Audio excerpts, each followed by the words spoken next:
हाँ, जो निवेदन समीर भाई ने आपको किया, उसी कार्यक्रम के निमित्त से हम आज इस विषय का चिंतन करने वाले हैं और दूसरे एक कार्यक्रम का जो प्रारंभ हो रहा है उसकी भी पहले सूचना देना मैं उचित समझती हूँ।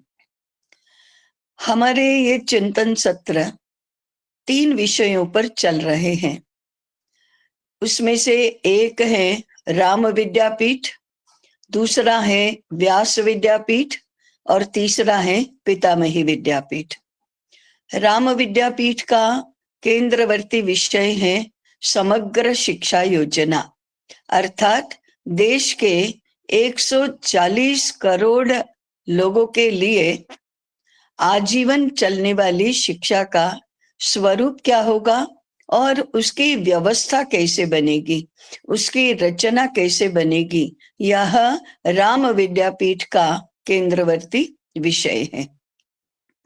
लोक शिक्षा का स्वरूप, व्यवस्था और रचना कैसी होगी, यह व्यास विद्यापीठ के चिंतन सत्र का केंद्रवर्ती विषय है। और कुटुंब शिक्षा का स्वरूप, व्यवस्था और रचना कैसे होंगे, यह पितामही विद्यापीठ के चिंतन सत्र का विषय है। आज मैं जिसकी सूचना दे रही हूं वह अपनी समग्र शिक्षा योजना जो पुनरुत्थान विद्यापीठ में अभी चल रही है उसका एक महत्वपूर्ण अंग है। हम भारतीय शिक्षा की पुनः प्रतिष्ठा करना चाहते हैं। भारतीय शिक्षा का प्रश्न बहुत बुरी तरह से उलझ गया है और हमें कहीं रास्ते ही नहीं दिखाई देते, ऐसी इसकी अवस्था हो गई है। प्रश्न आज नहीं उलझा है, उलझना शुरू हुआ है 150-200 वर्ष पूर्व से। इन 200 वर्षों के काल में हमने इसे सुलझाने के भी प्रयास नहीं किए हैं, ऐसा नहीं है, किए तो हैं, परंतु कदाचित वे समग्रता में नहीं किए गए होंगे। इसलिए अभी भी हमें उसमें से स्पष्ट मार्ग नहीं दिखाई दे रहा है। इसलिए हम पुनः एक बार समग्रता में हमारी पद्धति से प्रयास कर रहे हैं। इस प्रयास के 3 आयाम हैं। मैं उसका यदि विचार पक्ष बताऊं तो इसके 3 आयाम हैं। एक आयाम है हम सभी विषयों के, सभी स्तरों के कक्षों में जो प्रतिपादन कर रहे हैं, जो विषय वस्तु हर एक विषय में हम प्रस्तुत कर रहे हैं, जिस पद्धति से हम पढ़ा रहे हैं, उसमें तो भारतीय विचार हम करते हैं। यह इसका ज्ञानात्मक पक्ष है, जैसे कि विज्ञान, तंत्र ज्ञान, व्यापार, वाणिज्य, अर्थशास्त्र, इतिहास, भूगोल, समाजशास्त्र, मनोविज्ञान आदि सारी बातों में हमारा भारतीय विचार कैसा होगा, इसकी चर्चा तो होती है, इसका विचार होता है, कहीं कहीं इसके प्रयोग भी होते हैं। अर्थात ये भी अधिकृत रूप से अभी नहीं हो रहे हैं।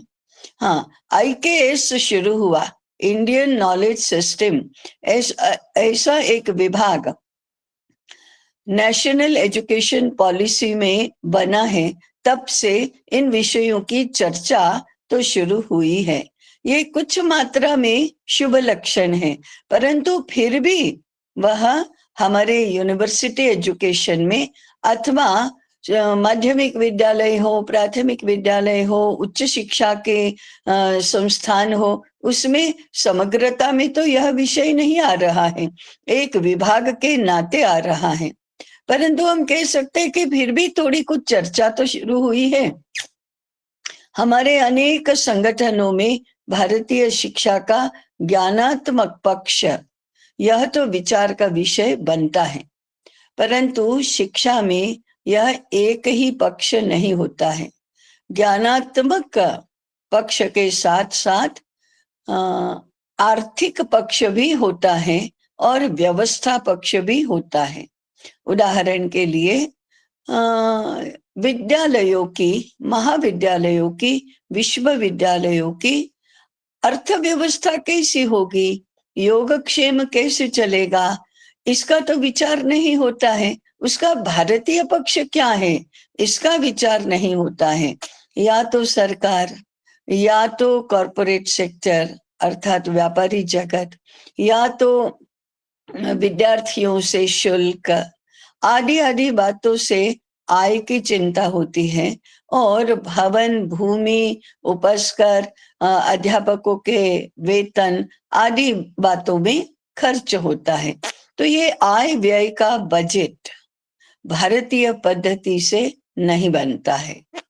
जब तक ये नहीं बनेगा तब तक ज्ञानात्मक पक्ष आर्थिक पक्ष के अधीन ही रहेगा, और अर्थ केंद्रीय जीवन रचना में अर्थव्यवस्था ज्ञान व्यवस्था का नियंत्रण और नियमन करेगी। अतः हमें आर्थिक पक्ष की भी विचारणा करनी चाहिए। उसी प्रकार से इसका जो प्रशासन पक्ष है, व्यवस्था पक्ष है, वह भी भारतीय नहीं है। जब तक ये तीनों बातें भारतीय नहीं होती तब तक भारतीय शिक्षा की पुनः प्रतिष्ठा हम नहीं कर सकते। इसलिए विद्यापीठ की यह योजना है कि हम अर्थनिरपेक्ष स्वायत्त शिक्षा का चिंतन भी शुरू करें। प्रयोग तो विद्यापीठ में चल रहा है। पुनरुत्थान विद्यापीठ स्वायत्त अर्थनिरपेक्ष व्यवस्था में ही चलता है, और योगक्षेम के लिए दान, दक्षिणा और भिक्षा पर निर्भर करता है। ये आप सबको विदित है। परंतु संपूर्ण देश में ऐसी ही व्यवस्था होनी चाहिए। विद्यालय, महाविद्यालय, विश्वविद्यालय ऐसे ही चलने चाहिए। यह कैसे होगा, इसका चिंतन करने के लिए एक नया चिंतन सत्र शुरू हो रहा है।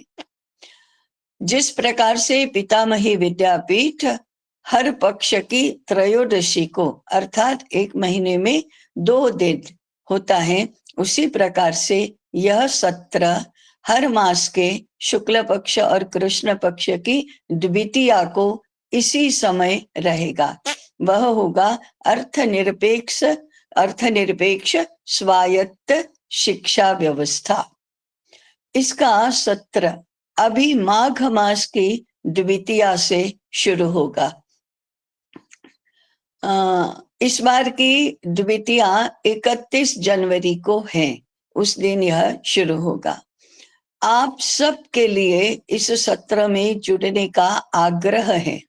विद्यापीठ के सभी कार्यकर्ताओं के लिए यह अनिवार्य है, इसमें जुड़ना अनिवार्य है।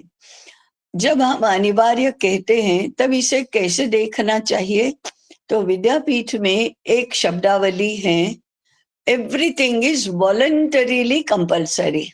स्वैच्छिक अनिवार्यता है।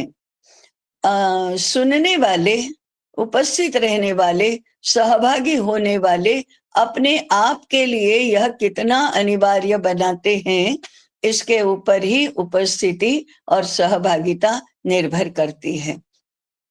अर्थनिरपेक्ष स्वायत्त शिक्षा अध्ययन शिक्षा संकाय में यही नियम लागू होगा कि यह स्वैच्छिक अनिवार्यता का विषय है। तथापि हमारा आग्रह है कि विद्यापीठ इसको स्वैच्छिक भले ही माने, कार्यकर्ता को इसे अनिवार्य मानना चाहिए, क्योंकि संपूर्ण शिक्षा क्षेत्र में और संपूर्ण समाज क्षेत्र में इस विषय की चर्चा चलनी चाहिए। इस विषय का चिंतन विकसित होना चाहिए, तभी हम ऐसी व्यवस्था भी कर पाएंगे। इसलिए इस शिक्षा योजना में, इस चिंतन सत्र में जुड़ने का आप सबको आग्रह है। इसका संचालन और सूचना विद्यापीठ के इस मास के लिए नियुक्त संयोजक विपुल भाई रावल करेंगे। आप राम विद्यापीठ का संचालन वही करते हैं, इसलिए आप उनको जानते ही हैं। आप गट पर सूचना डालिए अथवा गट पर ही इसकी सूचना भी आएगी, आप सब इसमें सीधे से जुड़ पाएंगे। ये तो एक नई योजना की शुरुआत है। अब पितामही विद्यापीठ के बारे में भी ऐसा ही विषय है। अभी समीर भाई ने आपको पितामही विद्यापीठ नामक हमारा जो ग्रंथ है उसकी दूसरी सुधारित संशोधित आवृत्ति के प्रकाशन की जानकारी दी और इस निमित्त से आयोजित गोष्ठी की भी जानकारी दी। यह तो है ही, परंतु साथ में एक नया उपक्रम, नई शुरुआत हो रही है। आपको जानकर खुशी होगी कि पितामही विद्यापीठ का चिंतन हम कर रहे हैं।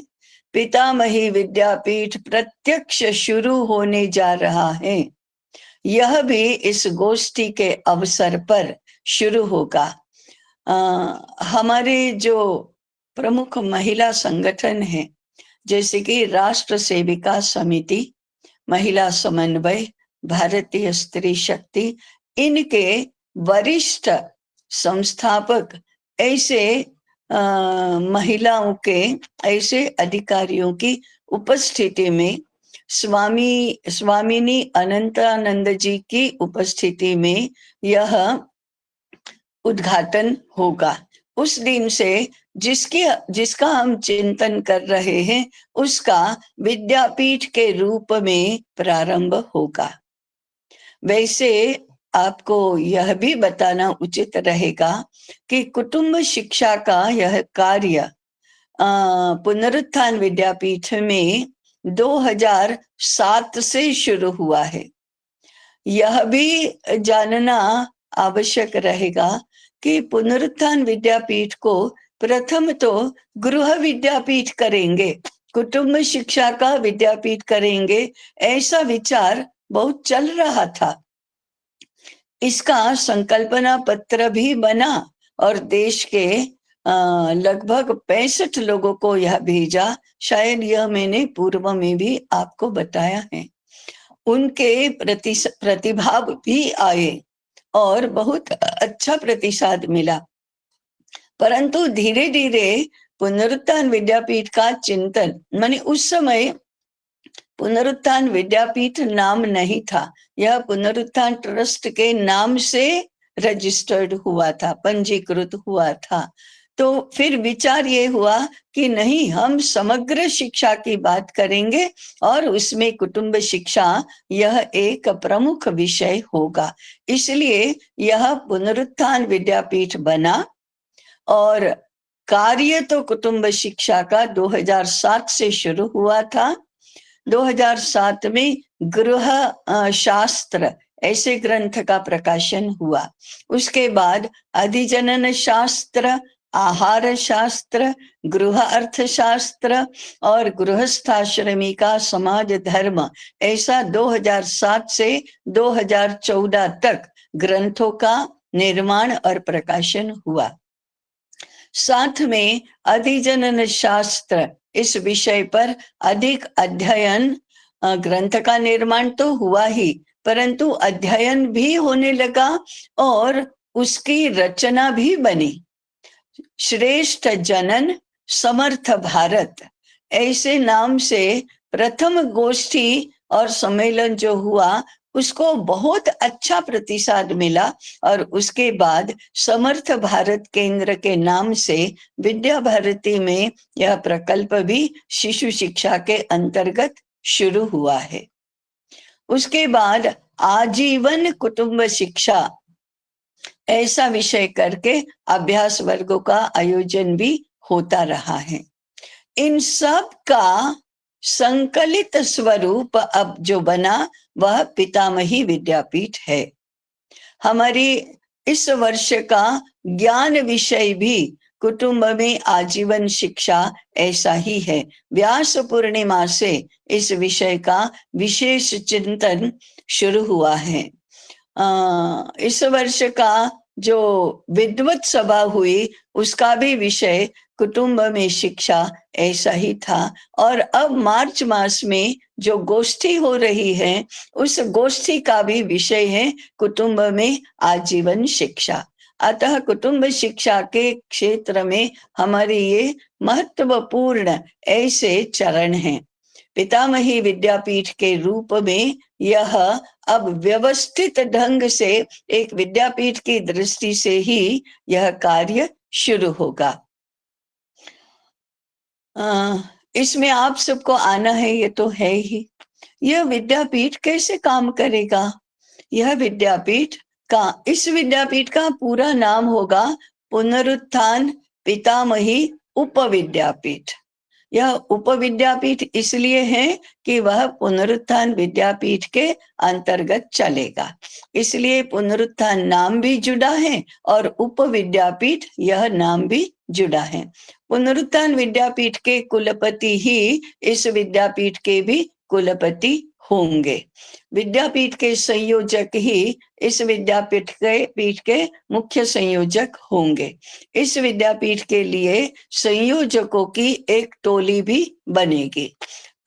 इसकी गाड़ी व्यवस्थित अच्छी तरह से पटरी पर चढ़ जाएगी, तब उपयुक्त चयन करके उपकुलपति की भी नियुक्ति इसमें होगी। ऐसे यह विद्यापीठ के रूप में ही काम करेगा।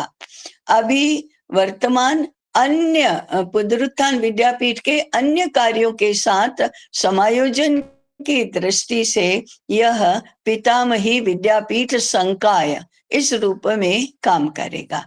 तो ऐसा इस विद्यापीठ का उद्घाटन 8 मार्च को होने जा रहा है। उसमें भी आप सादर निमंत्रित हैं। इसका ही आग्रह मैं पुनः पुनः कर रही हूँ।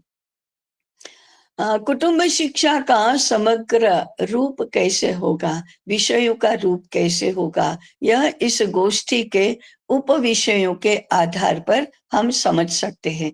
और आगे के सत्र से इन्हीं विषयों पर अब हमारी चर्चा भी शुरू होगी।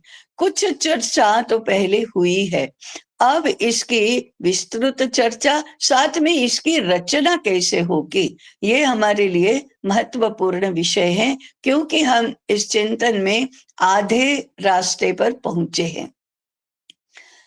इसके जो विषय होंगे गोष्ठी के, वे होंगे एक, विवाह पूर्व युवावस्था। इसका हम विचार पहले भी कर चुके हैं। देश भर के विद्वानों के बीच में इस विषय की चर्चा होगी।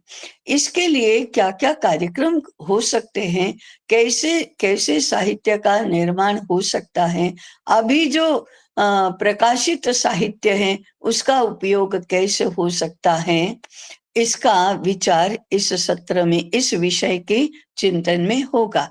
वैसे अभी अभी गत मास में विवाह संस्कार, पूर्व तैयारी एवं स्वरूप, इस विषय का 2 दिन का अभ्यास वर्ग आयोजित हुआ था, जिसमें हमारे सभी केंद्रों के कार्यकर्ता मिलकर 53 लोगों की उपस्थिति थी और कॉलेज के कुछ छात्र छात्राएं भी इसमें सहभागी हुए थे।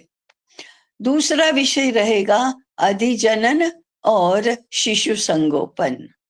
ये होगा विवाह के बाद माता पिता बनने की तैयारी, गर्भाधान और गर्भावस्था के 9 मास के दरमियान संस्कार कैसे होते हैं, इस समय करणीय कार्य क्या है, अकरणीय कार्य क्या है, और हम चरित्र निर्माण कैसे कर सकते हैं संस्कार के माध्यम से, यह विषय होगा। शिशु संगोपन, हमारे देश में, हमारे समाज में शिशु शिक्षा की कोई भी संस्थात्मक व्यवस्था तो नहीं थी, क्योंकि यह गृहीत था कि शिशु को, अर्थात 5 वर्ष की आयु तक के शिशु को घर से दूर, घर से बाहर माता पिता से अलग करके नहीं भेजना चाहिए, वे घर में ही रहेंगे। या इसलिए हमारे यहाँ संस्थात्मक व्यवस्था नहीं थी। परंतु ये जो भारतीय परंपरा नहीं जानते हैं, ऐसे लोगों ने कहना शुरू किया, हाँ हमारे यहाँ शिशु शिक्षा की कोई व्यवस्था नहीं, कोई व्यवस्था नहीं। हम तो शिशुओं को कैसे वंचित कर रहे हैं, कितना विलंब, 5 वर्ष तक वे विद्यालय नहीं जाएंगे। ऐसा करते करते आवश्यकता बढ़ने लगी। उसी दरमियान मैडम मॉन्टेसरी भारत में आई थी शिशु शिक्षा का प्रचार करने के लिए। उनके प्रभाव से और हमारे देश की समाज की ऐसी मनस्थिति होने के कारण से हमारे यहाँ भी शिशु शिक्षा की संस्थागत व्यवस्था शुरू हुई। परंतु वह तो मॉन्टेसरी पद्धति थी। आज भी kindergarten, nursery, playway school, Montessori school, इसी नाम से शिशु शिक्षा की व्यवस्था होती रही है। विद्या भारती ने शिशु शिक्षा की भारतीय पद्धति विकसित की, उसी को नाम दिया शिशु वाटिका। एकमेव यह भारतीय शिशु शिक्षा पद्धति है। उसको आधार बनाकर हम शिशु संगोपन और शिशु संस्कार कैसे होना चाहिए, इस विषय पर बात करेंगे, चर्चा करेंगे। क्योंकि आज भी भले ही मोंटेसरी आई हो, भले ही केजी हो, भले ही शिशु वाटिका हो, हमारा आग्रह संस्कार और संगोपन के पक्षों पर ध्यान देने का नहीं होता है। लिखना पढ़ना सिखाओ, ऐसी औपचारिक शिक्षा का ही होता है। और घरों में शिशु उपेक्षित ही रहता है। इस दृष्टि से इस विषय की चर्चा अत्यंत महत्वपूर्ण ऐसी रहेगी। इसके बाद का होगा 10 वर्षाणि ताडयेत, अर्थात 6 वर्ष से लेकर 15 वर्ष की आयु तक हमारे बालकों का संगोपन और विकास, शिक्षा दीक्षा कैसे होना चाहिए, चरित्र गठन कैसा होना चाहिए, यह एक अत्यंत महत्वपूर्ण ऐसा विषय है। इसकी चर्चा हम पूर्व में कर चुके हैं। अब इसकी रचना भी कैसे होगी, समाज में यह विषय कैसे जाएगा, इसकी चर्चा होगी। उसके बाद युवावस्था शुरू होती है। हम पहले देख चुके हैं कि युवावस्था 2 आश्रमों में विभाजित है। एक विवाह पूर्व युवावस्था, यह ब्रह्मचर्याश्रम है। आज के वातावरण में ब्रह्मचर्याश्रम ऐसा शब्द भी अनेक लोग नहीं जानते हैं, और यदि जानते हैं तो यह जानकारी विपरीत है। हमारे युवाओं को ब्रह्मचर्य, उसके अंतर्गत सामर्थ्य संपादन, चरित्र का गठन कैसे होना चाहिए, इस विषय में मार्गदर्शन की कोई व्यवस्था नहीं है। नियंत्रण की, नियमन की, शिक्षण की कोई व्यवस्था नहीं है। इसके ऊपर तो हमारी युवा शक्ति देश के, समाज के, कुटुंब के स्वयं अपने कितना काम में आएगी, कितनी संपत्ति बनेगी, युवा संपत्ति बनेंगे कि जिम्मेदारी बनेंगे, इस प्रश्न का उत्तर हमें स्पष्ट रूप से सकारात्मक नहीं मिलता है। इसलिए विवाह पूर्व का जो यह युवावस्था का काल है, इसकी हमें विशेष चिंता करनी होगी। विवाह के बाद की युवावस्था, उसमें गृहस्थाश्रम शुरू होता है। पति पत्नी के संबंध, उपभोग, सुखोपभोग, रसानुभव, सौंदर्यानुभव, वैभव आदि सब कैसे होते हैं, संबंध कैसे विकसित होते हैं।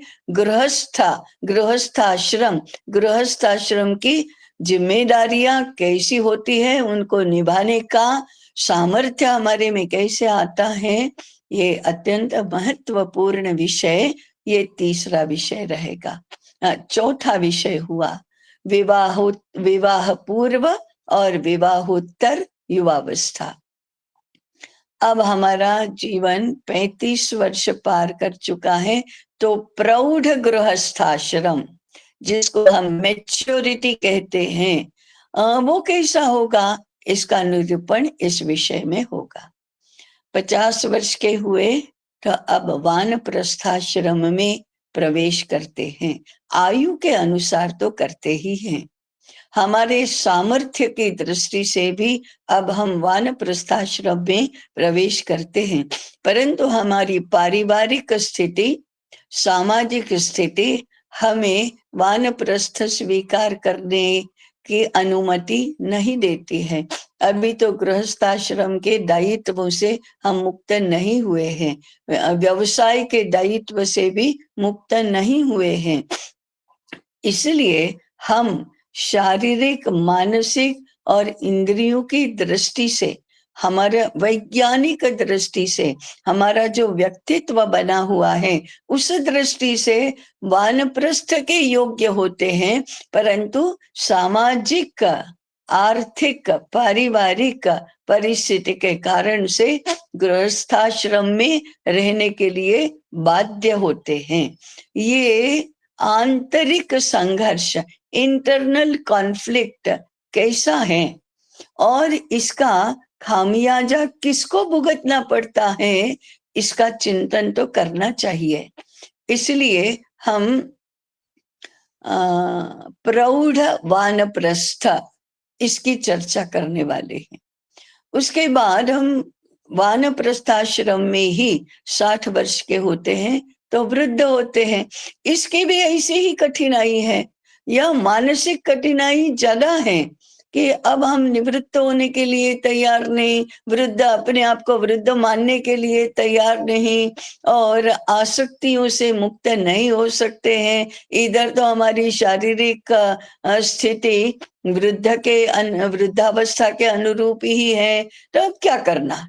तो ये वृद्धावस्था, वानप्रस्थ वृद्धावस्था और वानप्रस्थाश्रम में हमारा जो समाज सेवा का दायित्व है वो कैसे निभाएंगे, ये कैसे संभव होगा, इसका विचार इसमें करेंगे। और उसके बाद 75 वर्ष के हो गए तो अब संन्यस्त वृद्धावस्था है। संन्यस्त कहते ही हमें लगता है कि अरे हम सन्यासी थोड़े बनने वाले हैं, और बात तो सही है, सन्यासी तो कुछ लोग ही बनते हैं, 75 वर्ष के तो सब हो जाते हैं, परंतु संन्यस्त वृत्ति क्या होती है फिर। संन्यस्त आश्रम का विधिवत स्वीकार नहीं करेंगे, हम दीक्षा लेकर सन्यासी नहीं बनेंगे, तो भी संन्यस्ताश्रम तो है ही, वो कैसा होगा, घर में रहकर संन्यस्त वृत्ति का विकास कैसे होगा, ये तो हमारे लिए बहुत चिंतनीय विषय है ही। क्योंकि संन्यस्त वृत्ति जिसने अंगीकार की, ऐसे सन्यासी के तो दर्शन भी पवित्र हैं, ऐसे वृद्ध तो घर की, समाज की, राष्ट्र की, संस्थाओं की शोभा होते हैं। ये कैसे होगा, कैसे संभव है, इसका चिंतन हम इस विषय में करेंगे। ऐसी घटशः चर्चा के ये विषय रहेंगे। उसके बाद हम माने ये 7 घट जो है वह अपने जीवन का प्लानिंग है, यह व्यक्तिगत जीवन का भी प्लानिंग है, कुटुंब जीवन की भी व्यवस्था है और समाज जीवन की भी व्यवस्था है। ऐसे हमारा व्यक्तिगत, पारिवारिक, सामाजिक जीवन किस प्रकार से प्लान्ड वे में, व्यवस्थित पद्धति से चलेगा और उससे संस्कृति, धर्म, राष्ट्र आदि सभी लाभान्वित होंगे, हमें तो सुख प्राप्त होगा ही, हमें तो इससे सुविधा मिलेगी ही, संपूर्ण राष्ट्र को भी मिलेगी। इसी को कहते हैं हमारे जीवन का लक्ष्य क्या है, आत्मनो मोक्षार्थम जगत हिताय, जगत का हित करते करते अपने मोक्ष के लिए अनुकूलता निर्माण करना। ये अद्भुत व्यवस्था और अद्भुत विचार हमारे पूर्वज ऐसे ऋषियों की विलक्षण बुद्धि का ही चमत्कार है। हमें इसकी विरासत मिली है, परंतु हमारी शिक्षा ने, हमारी सारी व्यवस्थाओं ने इसको असंभव बना दिया। इसको संभव कैसे बनाना, इसका चिंतन करना, व्यवस्था करना, कार्य योजना बनाना, ये हमारा दायित्व बनता है। इस दृष्टि से हम इस गोष्ठी को भी लेंगे, इस विषय को भी लेंगे। अगले 2 सत्र हैं, इसके लिए हमें हमारा जो गृह शास्त्र है, समाज शास्त्र है, व्यवस्था है, जीवन व्यवस्था है, इन सभी का हमारे शास्त्रों में जो विचार किया गया है, इसकी पुनः प्रस्तुति करनी होगी। हमारे कुटुंब व्यवस्था के, कुटुंब जीवन के मूल तत्व क्या है, इसको शास्त्र के रूप में प्रस्तुत करना होगा। जैसे मैंने कुछ ग्रंथों का नाम दिया, गृह शास्त्र, आदि जनन शास्त्र, आदि आदि, तो ये तो बहुत अच्छी तरह से हमारे पूर्व के ग्रंथों में प्रस्तुत हुए ही हैं। हमें 21वीं शताब्दी के लिए इनकी पुनः प्रस्तुति करनी होगी। तो ये हमारा और एक गट रहेगा। ये केवल शास्त्रों की रचना करके तो नहीं होगा, लोक में यह जाना चाहिए, लोक मत परिष्कार होना चाहिए। लोक में जो विपरीत मान्यताएं हैं, विपरीत व्यवहार है, विपरीत व्यवस्था है, उसमें से उनको मुक्त करके सही मार्ग, सही व्यवस्था बतानी होगी। इसलिए अंतिम गट का विषय है कुटुंब शिक्षा और लोक मंथन। ऐसे लोक के लिए, शास्त्रों के लिए और जीवन के प्लानिंग को लेकर सभी लोगों के लिए, व्यक्तिगत और कौटुंबिक, ऐसे दोनों स्तरों पर हमें चिंतन करना चाहिए। ऐसा समग्रता में इस विषय का चिंतन उसमें प्रस्तुत होगा। देश भर से लगभग 250 विद्वज्जन उसमें अपेक्षित है और देश के सभी क्षेत्रों से, सभी राज्यों से लोग इसमें सहभागी होने के लिए आएंगे। ऐसा हमारा संपर्क भी बना है। आप सब पितामही विद्यापीठ के इस चिंतन सत्र में सहभागी हो रहे हैं, इसलिए आप सब इसमें आए, ऐसी अपेक्षा तो है। और बाद में जैसे चिंतन सत्र में हम सहभागी हो रहे हैं, उसी प्रकार से पितामही विद्यापीठ की जो कार्य योजना बनेगी, उसमें कृति रूप में भी सहभागी बनेंगे, ऐसी संभावना हम देख रहे हैं। तो इन दोनों कामों के लिए, दोनों आयामों को संभव बनाने के लिए आप इस गोष्ठी में सहभागी बने और इस विषय का आकलन अच्छी तरह से हमारा हो सके, इसलिए पुनः पुनः आग्रह पूर्वक निमंत्रण है। इसी प्रकार से भविष्य में हम व्यास विद्यापीठ की भी रचना कर सकते हैं।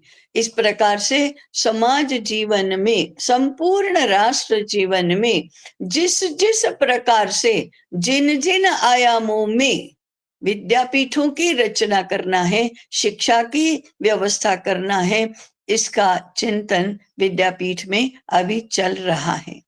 आप विद्यापीठ का एक चिति नामक शोध पत्रिका अर्धवार्षिक के रूप में प्रकाशित होती है। आप में से अनेक लोगों को इसका परिचय तो होगा ही।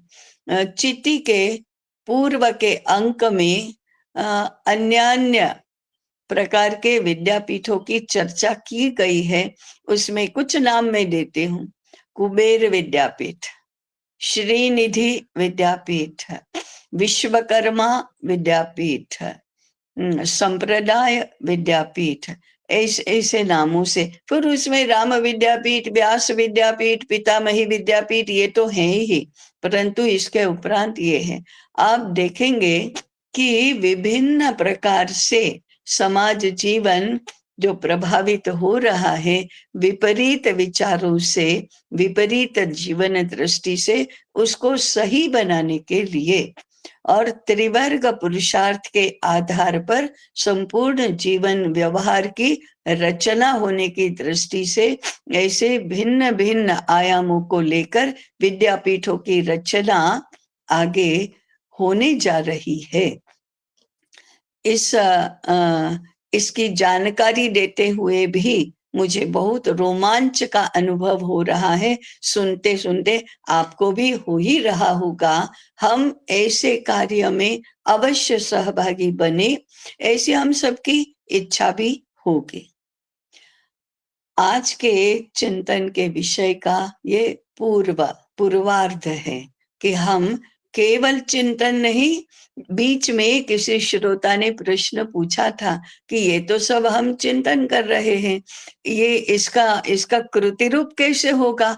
तो इसका कृति रूप अवश्य होगा। उस समय भी मैंने कहा था कि हम चिंतन करेंगे, चिंतन के आधार पर कार्य योजना बनेगी और कार्य योजना के अनुसार फिर कार्य भी शुरू ही होगा। इसी क्रम में कुछ भी होता है। कोई भी नई व्यवस्था, कोई भी नई योजना प्रथम हृदय में संकल्प के रूप में जागृत होती है। हृदय में जागृत होने के बाद वह बुद्धि में उतरती है और बुद्धि में इसकी पूरी रचना व्यवस्थित होती है, क्रमबद्ध होती है और बुद्धि में स्पष्टता होने के बाद वह वाणी में उतरती है। वाणी दो रूप है, एक तो बोलते हुए श्रोताओं के समक्ष और लिखकर ग्रंथों में प्रस्तुति, ऐसे दोनों रूपों में इसकी प्रस्तुति होती है। जब तक बुद्धि का प्रश्न है तब तक तो वह चिंतन करने वालों की बुद्धि उतने व्यक्तियों तक सीमित रहती है। जैसे ही वह वाणी में उतरती है वह श्रोताओं को भी, पाठकों को भी अपने साथ शामिल करते हैं। अतः वो जो हृदय में जागृत हुआ वह संकल्प बुद्धि में व्यवस्थित होने के बाद श्रोताओं अथवा पाठकों के सम्मुख प्रस्तुत होने के साथ साथ उसके विस्तार का, प्रचार का, प्रसार का प्रारंभ होता है। ऐसा ये विचार एक बार श्रोताओं और पाठकों के समूह में प्रतिष्ठित होने के बाद, व्यवस्थित होने के बाद उसका कृति रूप भी शुरू होता है। बाद में वह कृति में उतरती है। कोई भी बड़ा काम हो, छोटा काम हो, होने का क्रम तो यही रहता है। पहले विचार रूप होता है, फिर बुद्धि में उसकी व्यवस्थिति होती है और फिर वह लोगों के समक्ष प्रस्तुत होकर फिर कृति रूप में आता है। तो हमारा यह पितामही विद्यापीठ का चिंतन भी कृति रूप धारण करने जा रहा है।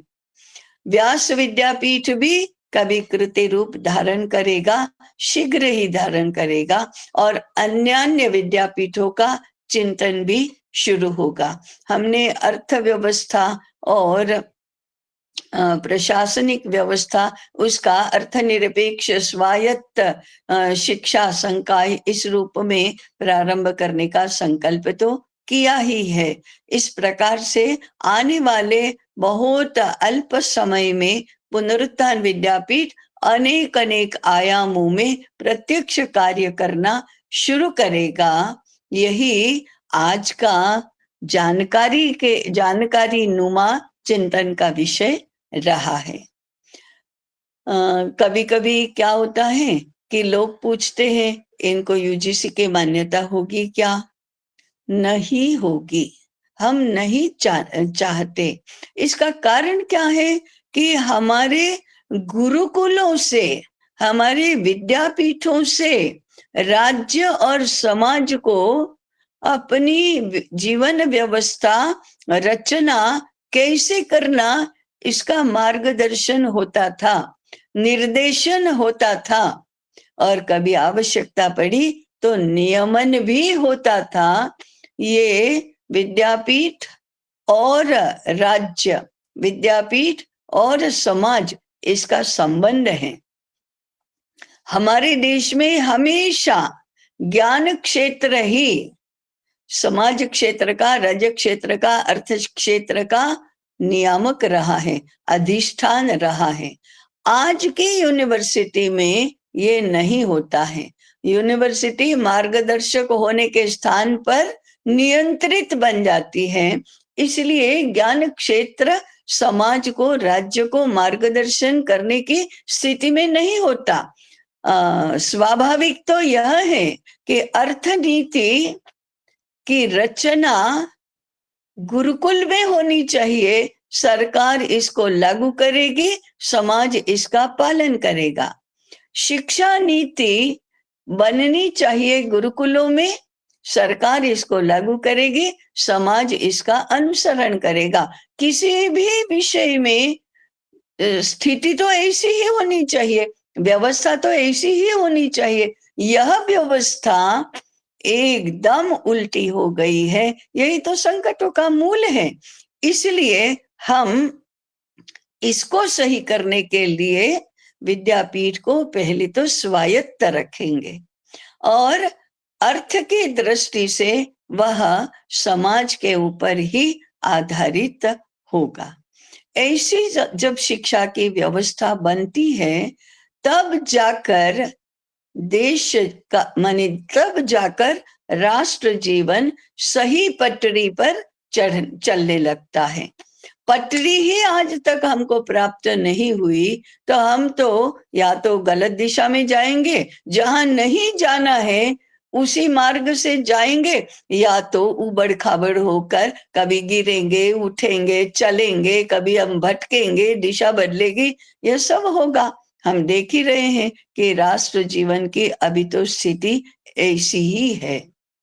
और अंतिम बात, भारत यदि इस प्रकार से भटकी हुई स्थिति में रहेगा तो विश्व का भटकना तो अवश्यंभावी है।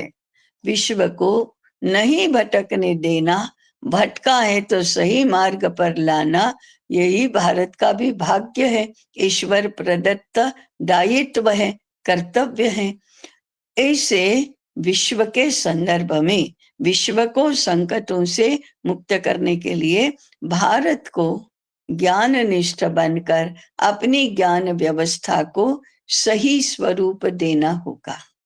मुझे लगता है मैंने विद्यापीठ कैसे काम करता है, कैसे करेगा, और उसमें हम सब लोग कैसे सहभागी बनेंगे, इस विषय का चिंतन अभी प्रस्तुत किया है।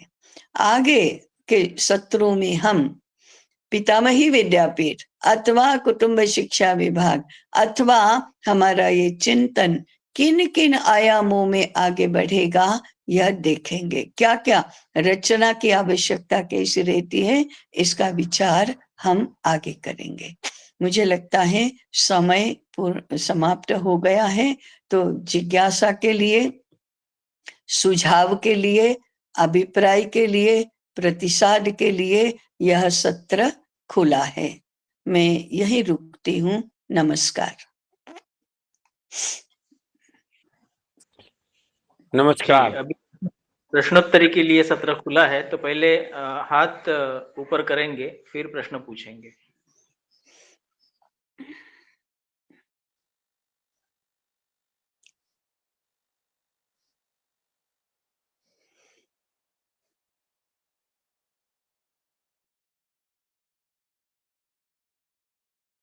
ओह, कोई प्रश्न ही नहीं है।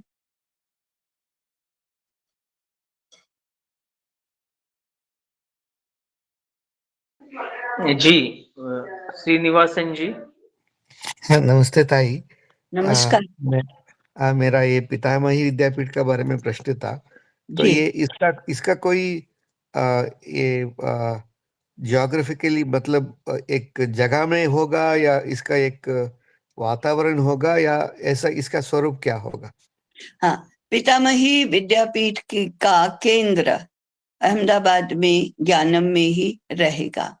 जो भी विद्यापीठ के 14 केंद्र हैं, उन केंद्रों पर एक कार्यक्रम तो तय हुआ है, विवाह संस्कार पूर्व तैयारी एवं स्वरूप। ऐसा कार्यक्रम अभी विद्यापीठ के मुख्य केंद्र में हो गया। उसमें इन केंद्रों से कार्यकर्ता आए थे, वे इसे समझ कर गए हैं, अपने अपने स्थान पर इसका आयोजन वे करेंगे। जो समर्थ भारत केंद्र गुजरात में चलता है, वहां जो भी अपने केंद्र पर अपने स्थान पर चलाना चाहता है, ऐसे कार्यकर्ताओं की टोली वहां जा सकती है। वहां हर महीने भिन्न भिन्न प्रांतों के 10-10 वर्ग लगते हैं। अपने केंद्र में जाकर, अपने स्थान पर जाकर उसे कैसे करना, इसका मार्गदर्शन और शिक्षण वहां प्राप्त होता है।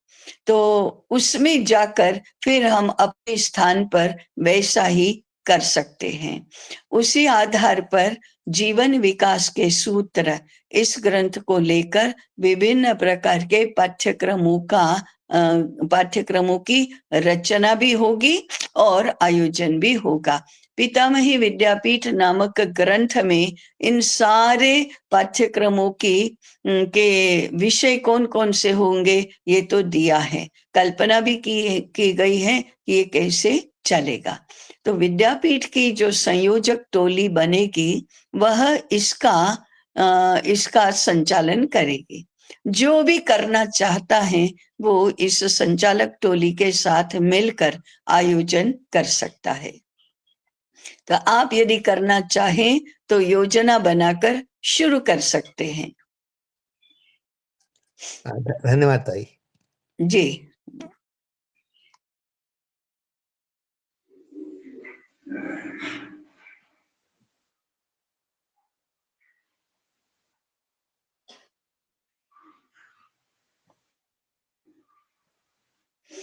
और कोई प्रश्न? मेरा एक निवेदन और भी है। पितामही विद्यापीठ नामक ग्रंथ की द्वितीय आवृत्ति का प्रकाशन भी होगा। हम चाहेंगे कि यह ग्रंथ घर घर में पहुंचे, सभी विद्यालयों में, महाविद्यालयों में, विश्वविद्यालयों में पहुंचे।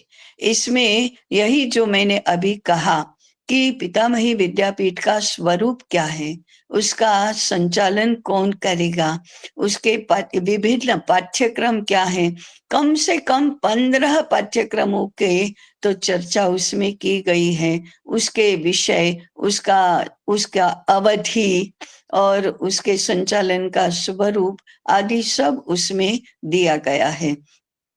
इसलिए इस ग्रंथ को सर्वत्र पहुंचाने के माध्यम हम भी बन सकते हैं। विद्यापीठ तो प्रयास कर ही रहा है, परंतु हम भी प्रयास कर सकते हैं। दूसरा है कि अगर अधिक संख्या में हम इसका मुद्रण करते हैं तो इसकी कीमत कम हो सकती है। हमारा प्रयास है कि 150 से 200 रुपये के बीच में इसकी कीमत का निर्धारण करके हम इसको बल्क में सर्वत्र पहुंचा सके। तो आप भी इसका प्रयास करिए। इसका जो पत्र है और इसकी जो जानकारी है वह शीघ्र ही 1-2 दिन में ही गट पर रखी जाएगी। उसमें भी आप सहभागी बने और अधिक से अधिक संख्या में हम इस ग्रंथ का मुद्रण भी कर सके और सब लोगों तक पहुंचा भी सके। ऐसी आवश्यकता हमें लगती है, आपको भी लगती होगी, और आपको यदि लगती है तो आप भी यह कार्य करें, उसमें सम्मिलित हो, ऐसा निवेदन है। जी श्रीनिवासन जी। हाँ ताई, ये जो अभी जो पुस्तक हम पढ़े हैं उस जी पुस्तक से ये दूसरा पुस्तक का व्यत्यास क्या है?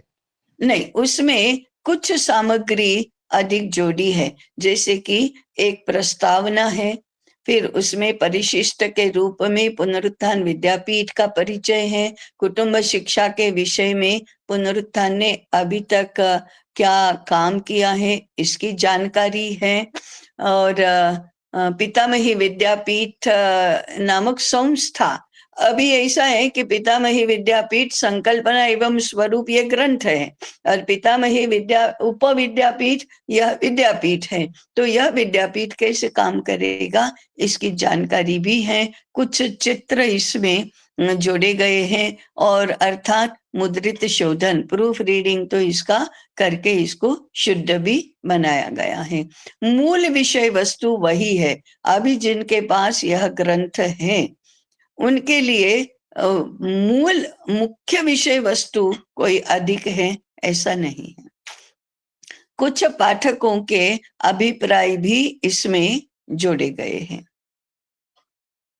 ये हार्ड बाउंड होगा, रंगीन मुखपृष्ठ वाला, फ्लैप सहित ऐसा भी होगा।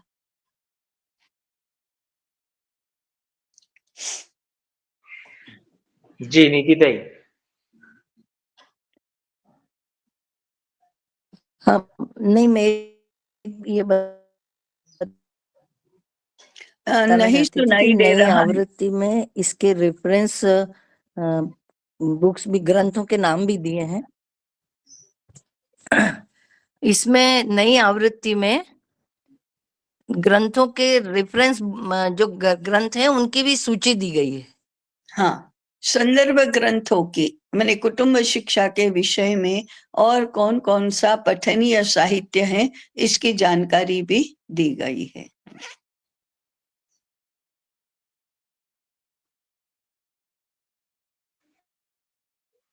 जी तरुण जी।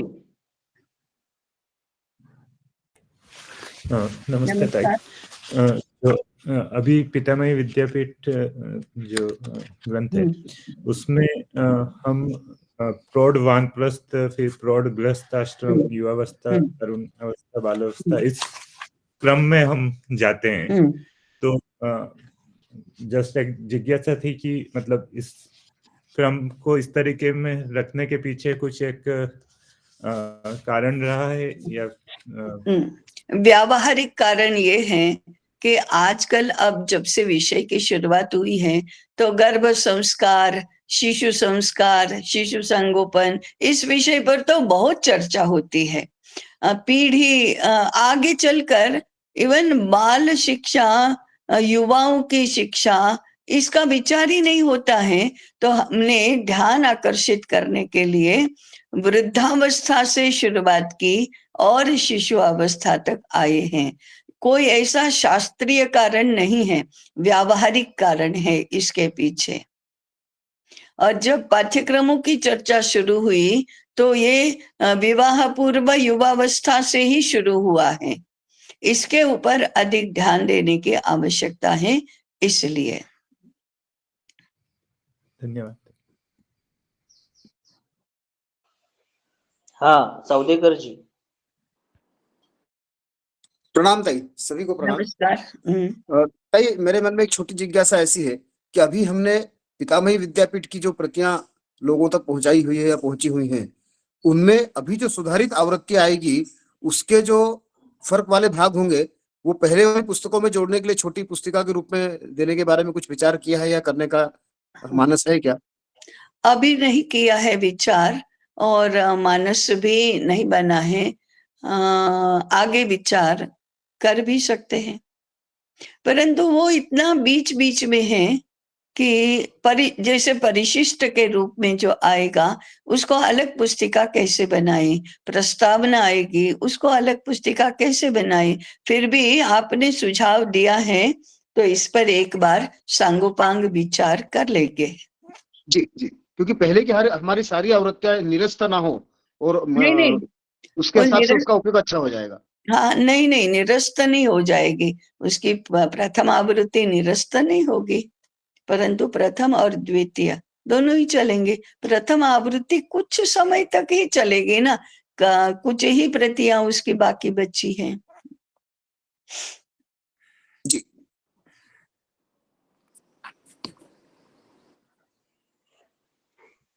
शर्मा जी, आपका कुछ प्रश्न है क्या? राजकुमार शर्मा, आप अनम्यूट कीजिए, म्यूट है आपका। मुझे पुस्तक चाहिए, कैसे मिलेगी? वो तो बाद में, वो तो पुस्तक चाहिए तो आप ज्ञानम के नंबर पर, विपुल भाई के नंबर पर आप सूचना भेज दीजिए। वैसे तो पुस्तक प्रकाशन की सारी व्यवस्था उमेद भाई दुग्गड़ देखते हैं। उनका नंबर या तो इस गट पर हम डाल देंगे, अथवा अभी आप विपुल भाई को एक पंक्ति की सूचना भेजिए कि मुझे यह पुस्तक चाहिए, इस पते पर भेज दीजिए। इतना करने से वह पुस्तक आप तक पहुंच जाएगी, डाक के माध्यम से अथवा कुरियर के माध्यम से। उसके साथ बिल आएगा, उसके बाद आपको उसका भुगतान करना है। मैं इस ये भी बता दूं कि पुनरुत्थान विद्यापीठ में यह व्यवस्था है कि पहले पुस्तक पाठकों तक पहुंचाना, उसके बाद ही उसकी कीमत प्राप्त करने का विचार करना। पहले पैसे लेना, बाद में पुस्तक भेजना, ऐसा व्यवहार पुनरुत्थान विद्यापीठ में नहीं है। पहले पुस्तक भेजना और बाद में पाठक की ओर से उसका भुगतान होगा। ठीक है ताई जी, जी। प्रणाम। उचित व्यवस्था है। हाँ, अभी सत्र पूर्ण होगा। सत्र पूर्ण के बाद भूमि जी और कमलेश जी कृपया मुझे फोन करेंगे, ठीक है? सर्वे भवन्तु